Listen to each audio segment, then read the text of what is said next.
Nagaan biyya keenyaaf, nagaan Itoophiyaadhaaf. Nagaan biyya keenyaaf, nagaan Itoophiyaadhaaf. Nuuf haa ergu, nuuf haa ergu, nuuf haa ergu Waaqayyo Abbaan keenya. Eeyyee nuuf haa ergu, nuuf haa. Tiksee inni gaariin anadha.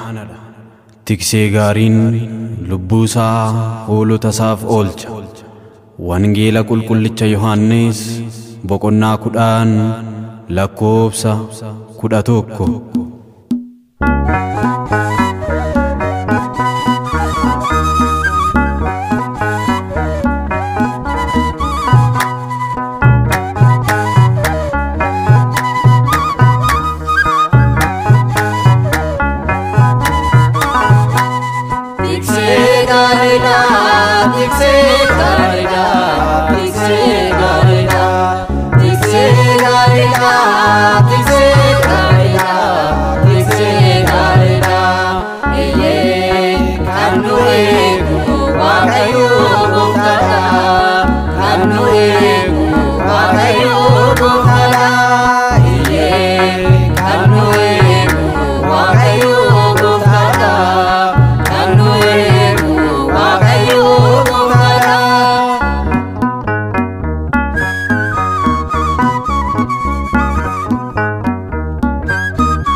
Ergamoota isaa ergee nu eegee nu takkaan bannee nu wajjin taa'ee maqaa kee Gooftaa nu taabdee godaannee ati nu eegee nu takkaa hin bannee. Iyyee kan nu eegu Waaqayyo Gooftaadha, kan nu eegu Waaqayyo Gooftaadha.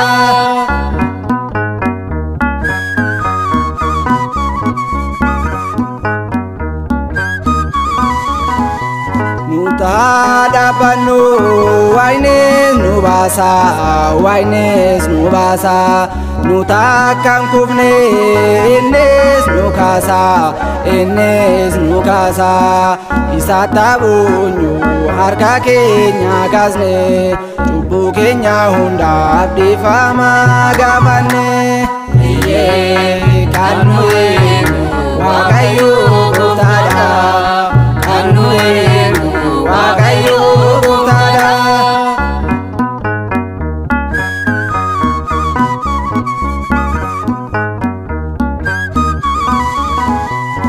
Oolmaa kee Gooftaa nuuf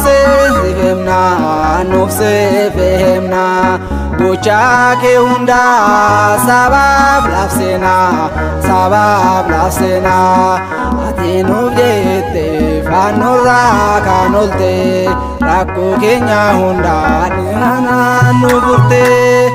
Iyyee kan nu eegu Waaqayyo Gooftaadha, kan nu eegu Waaqayyo Gooftaadha.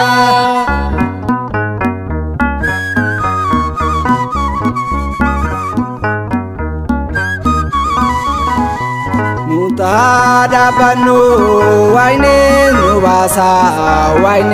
nu baasa nu takkaan kufne innis nu kaasa isa taabunyu harka keenya kaasne cubbuu keenya hundaaf dhiifama gaafanne. Iyyee